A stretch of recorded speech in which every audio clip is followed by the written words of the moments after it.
There is an unseen hand to me that leads in ways I cannot see.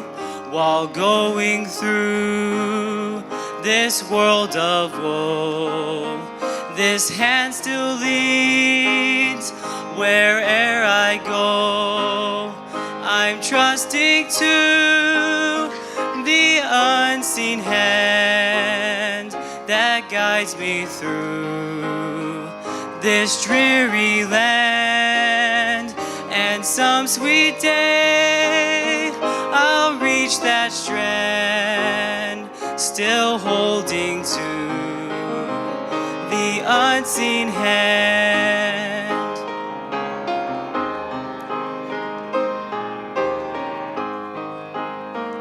I long to see my Savior's face and sing the story saved by grace.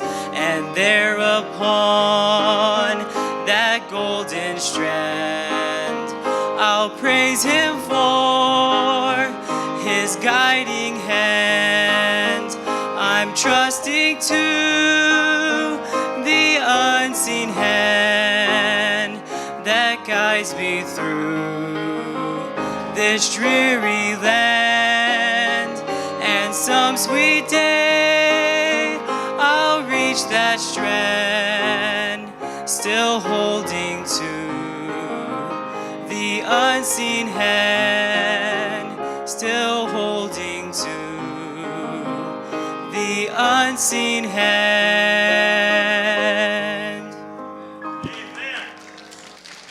All right, thank you, Mark.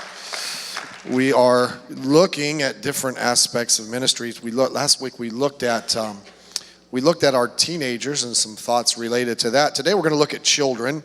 Teenagers kind of apply to that too, but we're going to look at that. There are, if we look at our society, and I'm not being negative, I'm just being realistic, and we understand it's the end time, so this is why this is happening. But our society is really getting worse and worse. And really, there's not. We may have a measure of change, but in the long term, it's just this is the way the world is going. And if you look at it and you try to figure out, particularly in our country, what has really fueled this change from a radical, non-biblical, non-moral stance that has come across our country. Really, the biggest change has been that society has got to the young people, has got to the children. And our children have been really, in a sense, by our society, brainwashed. To where anything that even smacks of being moral or right is looked and frowned down upon. And by the way, it has gotten worse. It has happened in the school system. Really, if you ask me, the number one thing that has caused the destruction of our society or down that path, it's when they got a hold of the school systems. When God was kicked out, and it's been replaced with all kinds of nonsense, and it's worse, and it's getting worse, and it's getting worse. And I know some here, and I know particularly on Sundays when we talk about that, it's like, oh, you're just saying that because you have a Christian school. We're not just saying that because we have a Christian school. We have a Christian school for a reason. It's near to impossible. It's not impossible, but it's near to impossible to really live for God and survive in a public school system. I just hate to say that. And I have friends, I have family that are Christian and have raised their kids in that type of situation and sent them off to public institution, and they're concerned about the things that their children now believe.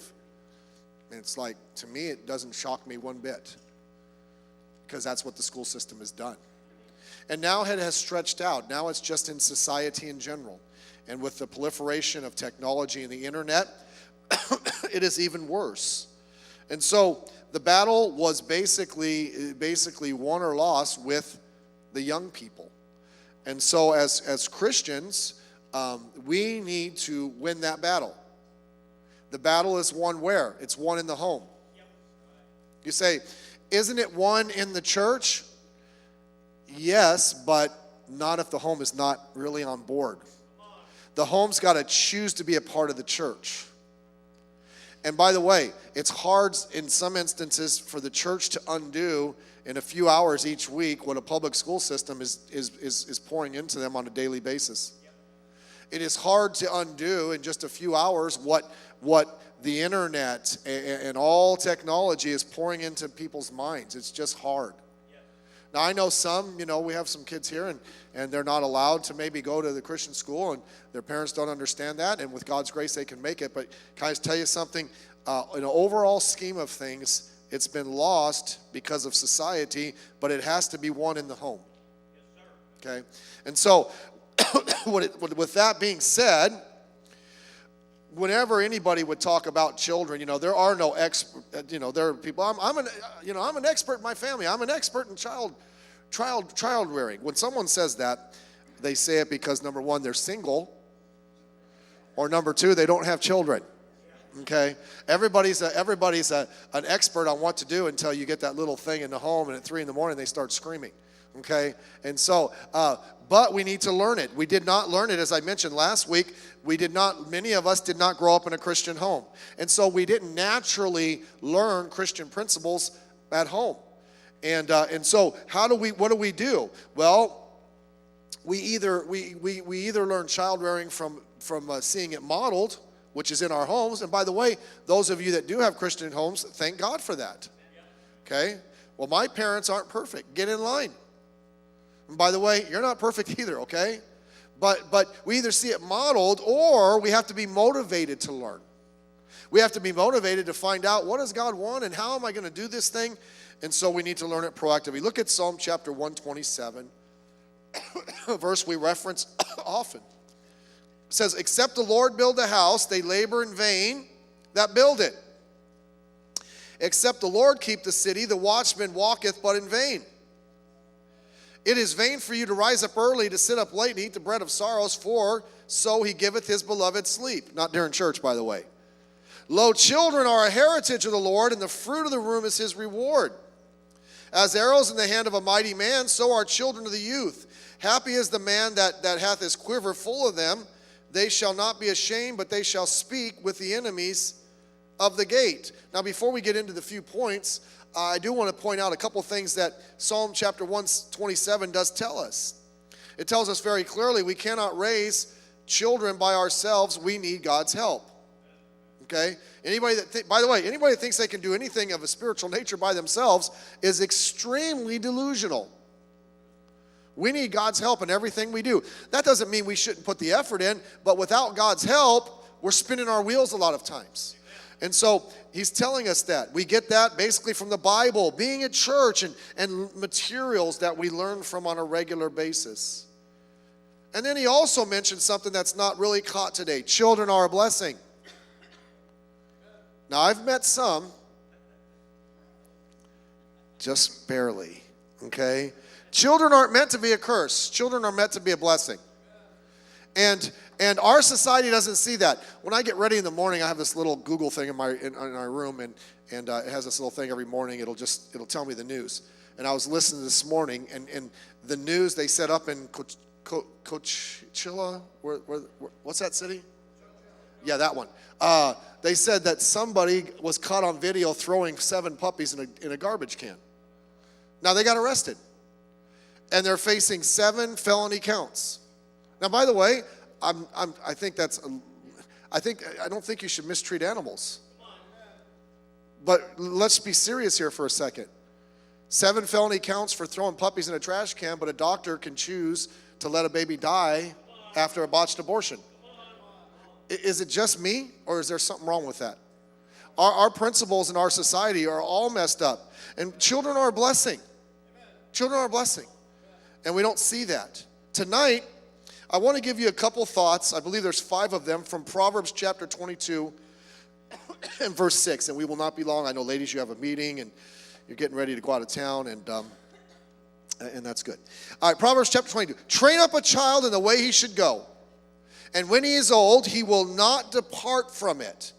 So from Proverbs, we're not back in Proverbs, okay? We did that for several years, and not saying we won't teach out of Proverbs again, but let me give you some thoughts from this verse. First of all, number one, child rearing is your responsibility.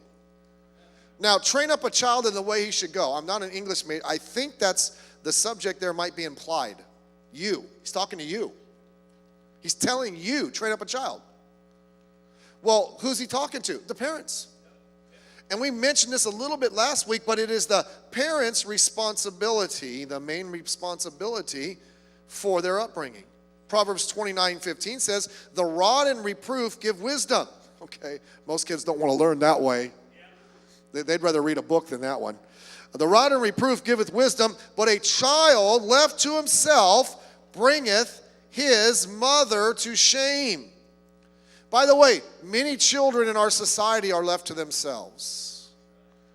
Most of the child, watching for the parents, I turned my camera on accident, should have got a selfie, is right here, the screen. Here you go, mijo, just be quiet. Okay, no, mijo, you're going to sit up and be quiet. Oh, Jeremy just texted me. Okay, but you can't. It just cracks me up. You go out to eat something and you see a family at the next table eating, and they all have their phones out. And it's like, why go out to eat? That costs money. You know these restaurants they have where you can, restaurants now you can take food out. A lot of the high-end restaurants. You know what I'm talking about? And there's something about, I will never do that.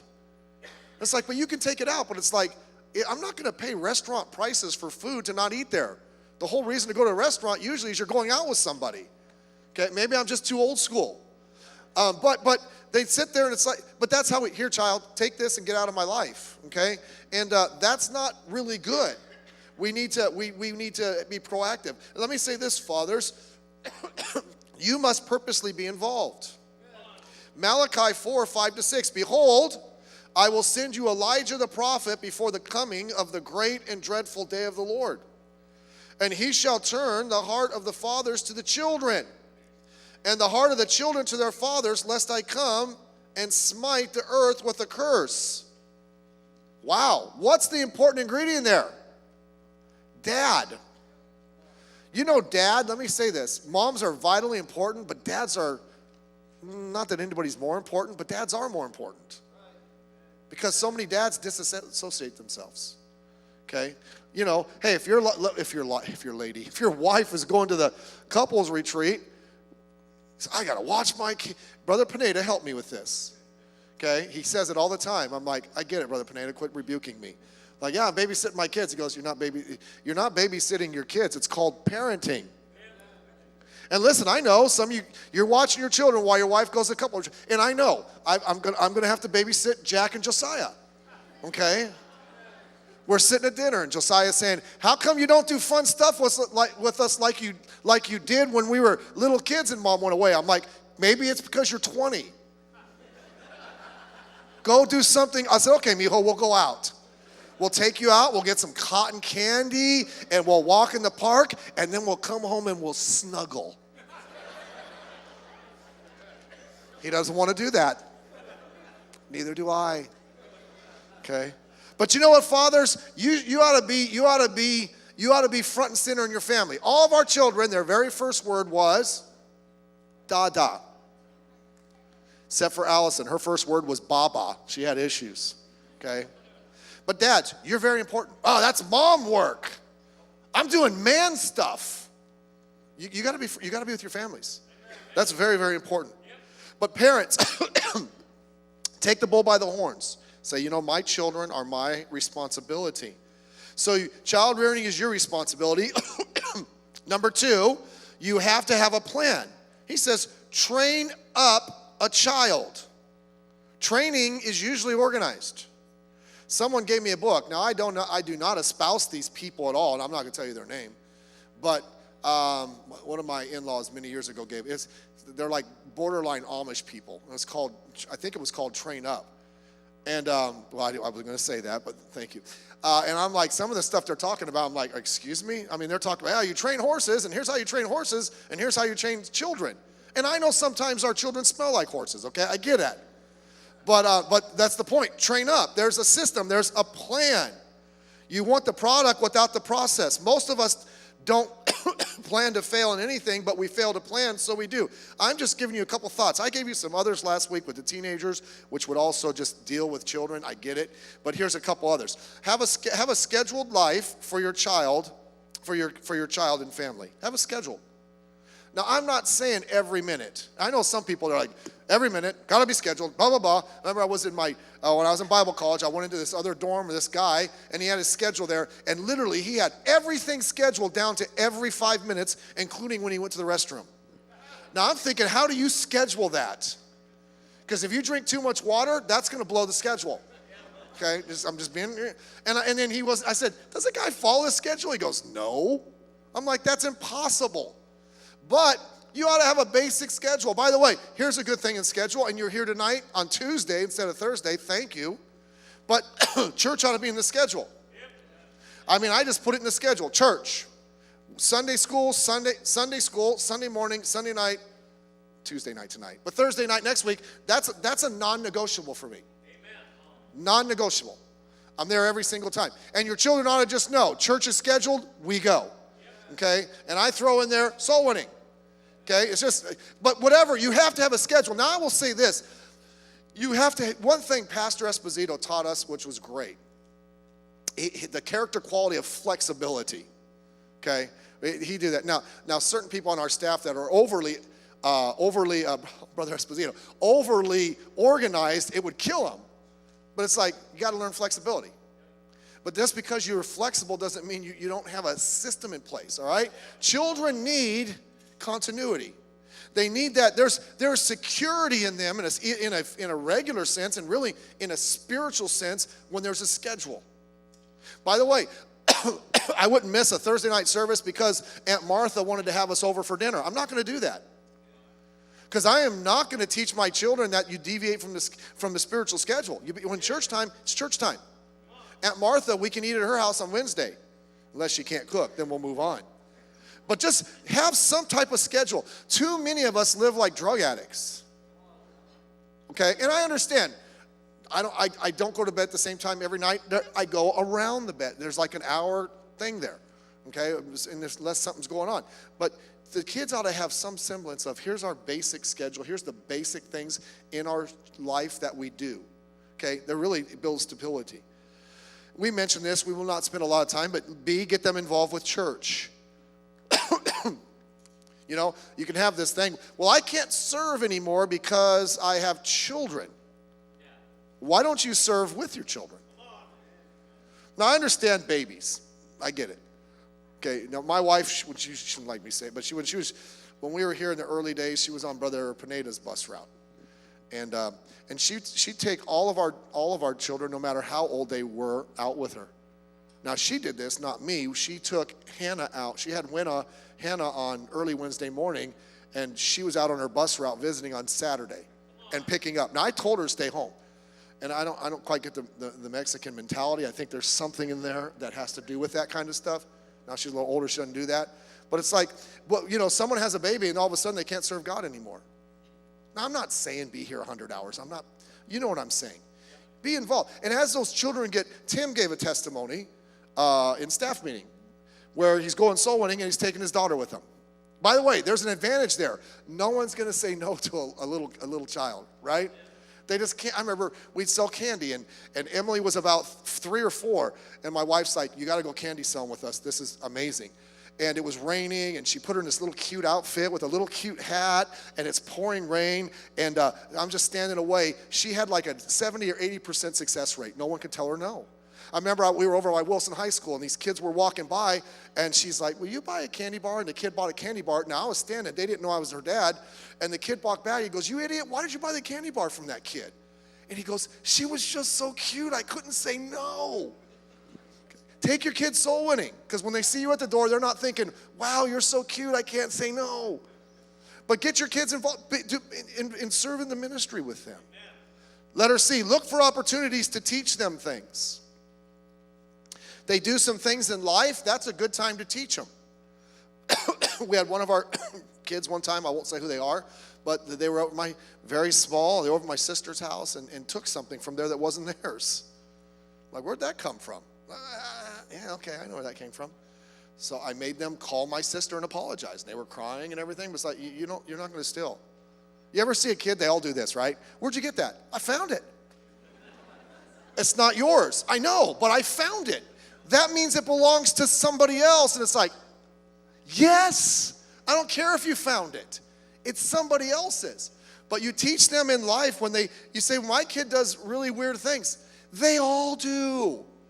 You do weird things. So look for opportunities when things happen. Letter D, work together with your spouse. Children are great. They can play one against the other, right? Mom will say no, so I'll ask dad. Or dad will say no, so I'll ask mom. Don't let them do that stuff. With some folks, you ought to have a rule like, if dad says no and they go ask mom, that's automatic discipline. Because you're not allowed to do that. So work together, don't work against each other. The worst thing one parent can do to the other's authority is to go against them. Openly in front of the children. Don't do that. Number E, whatever, the next one. Training involves punishment and rewards. We don't understand that in our society. By the way, jail, and I hope people get reformed in jail, but that's not the main purpose of jail.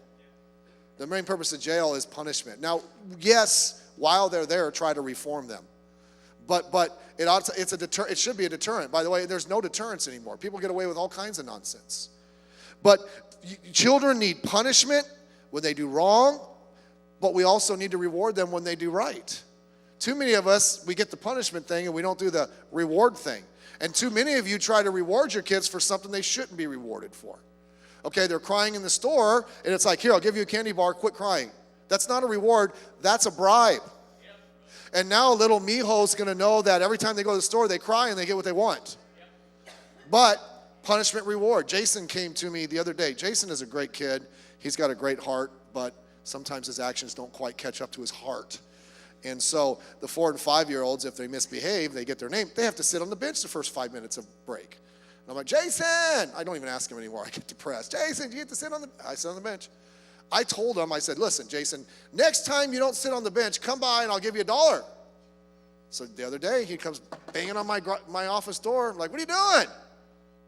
It's like, I'm not on the bench, Grandpa. And he gave me a hug. I'm like, good job, buddy.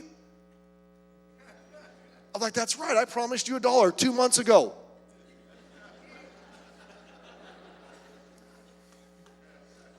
But he got his $1. Amen? That's the only one he'll get the rest of the year. I guarantee it. So let's reward them. By the way, make sure the punishment fits a crime. They're sitting at the table, they spill a glass of milk. You're suspended for 3 months. It was an accident. Okay, now if they were careless, they don't get any more milk for that meal. But we give them 3 months for spilling milk, and then they stab some kid at school, and you're like, all right, don't do that again. Okay, let's make sure it all works out together. All right, number 3, the goal is to make them mature Christians and individuals. It says, train up a child. We don't want them to be children the rest of their lives. By the way, most adults are children. They are. You know, we don't believe in teen dating. I just don't think they're ready for it. Fact of the matter is, I don't think many 30-year-olds I know are ready for it. We just have such a low maturity level, okay? I remember years ago we had a guy come by and, we're going to give you a financial plan. I'm like, have a good time with that. And then he's like, now you're going to want to put away money for your children to go to college. I'm like, nope, they'll pay for their own way. I'm not paying their way. It's like he just thought that was weird. I'm like, they'll figure it out. They're going to Bible college anyhow, but still, they'll figure it out. They can work. But we want to make them mature individuals, and constantly babying them isn't going to do that. Okay? And by the way, let me just go ahead and say this. Moms. I thought it was a Mexican thing. I'm married to one, so I'm not racist here. But like, the mijo ministry. I'll tell my wife something. She'll do something. I'm just like, don't mijo them. Let them figure it out. Okay? But here's our society now. You don't want little Jose or whatever. Let's get away from the Hispanic. What's a Filipino name? Pichardo. You don't want little Pichardo scraping his knee. Hey, little Pichardo needs to scrape his knee. Now, I don't like my son-in-law very much at all, Ryan. But I do like one thing about him. If the boys fall down and they get hurt, he's like, so what? Get up. Yeah, I remember Ellie. Ellie falls all the time. I'm serious. If they ever say she falls into sin, it's like, well, she's been falling her whole life, so what's the difference? But she always falls. And I remember at our house, she fell in the backyard. She started to cry, and none of the adults were out there. And I looked outside, and Jason walks up to her as compassionately as possible and says, get up. You know what she did? She got up, and she quit crying. I'm like, that's a good boy, except when he's in school. Okay? But listen, you mothers are ruining our boys. Let them be boys. I know it's not popular now. You want them to, the boys want to dress like the girls. By the way, there's something behind that. The transgenderism didn't start last week. Okay? And let them be boys. Well, they might get hurt. It's good for them to get hurt. My mom would freak out if she knew what we did as kids. We'd go play on construction sites. And I remember the apartments up on Cherry and Del Amo, they're building them, and they had a board that wide going from one apartment, second floor balcony to the other, across the empty pool, because it wasn't filled yet. It was brand new. We walked across it. Now, I think back now, like, what were we thinking? 25, 30 feet across, and if we would have fell into that pool, we'd have died. But we'd have been men. Now, I'm not for that. But let's do that. Okay, number 4. I'm really hurrying here. Give principles and guidelines. Train up a child in the way. There's a specific way they should go. You understand that? This isn't like, well, I feel we should do that. What's the way they should go? Well, let's just follow what the Bible says. That is the best way for them to go. Proverbs 29:15. The rod and reproof giveth wisdom, but a child left to himself, we looked at it early, bringeth to himself shame. Give them guidelines. Rules are not bad things. And I know nobody likes rules, right? Nobody. But can I tell you something? Rules, regulations, principles, those are good for us. Amen. And so give principles and give guidelines. Don't just let them do what they want. Too many of that. We're afraid to discipline our children. I've given this illustration many years ago, but it still irritates me. We're on vacation one time. I was listening to the radio. It was a talk show. We're in the middle of nowhere. And this lady it was talking to someone, and they're just going back and forth. Says, I'm so proud of myself and my child rearing. The lady goes, explain it to me. She goes, my daughter came downstairs, and she was wearing something I didn't like. Something I didn't want her to go out in public in. And she goes, I was mad, and I was going to say something to her. She goes, but I was so proud of myself, I gave myself a timeout, and I didn't say anything. Excuse me? Isn't that the parent's job? It's like, hey, sweetheart, turn around and get up there. Or say like, hey, you know what we'll do? We'll take that down and we'll give it to one of the grade school kids. It'll fit them. But where's the parenting? Oh, that didn't go over very well. I'm sorry. Where's the parenting? That's your job. And let me say this. Don't make your children mad and don't provoke them to anger, but sometimes they ought to just I don't get that. Sometimes your wife ought to feel that way too, by the way. I don't get it. Say, you don't have to get it. I'm in charge here. Okay? And if you don't like it, we're willing to go that route. But you have to set up the guidelines. The inmates don't run the asylum. Lastly, don't let them do what they want. Make them do what's right. In the way he should go. I love these parents like, I don't, I'm not going to force my child to go to church. You force them to take a shower. You force them to go to school. Okay? As long as they live under my roof, you'll go to church. And by the way, let me say this. When you're doing these things, the younger they are, the stricter you have to be. See, we funnel it. It's the funnel thing, right? The stricter they are when they're younger, as they get older, they should catch those things, and then they get a little measure, not of freedom, but they get a little measure of it because now they've learned those things already. We let the little kids be a holy terror, and then once they get to teenagers, it's like, let's restrict them. Now is the time to restrict them when they're throwing their self on the ground and throwing a tantrum. That's the time to get to them. Okay? Okay, let's stop right there. We're done. Let's pray.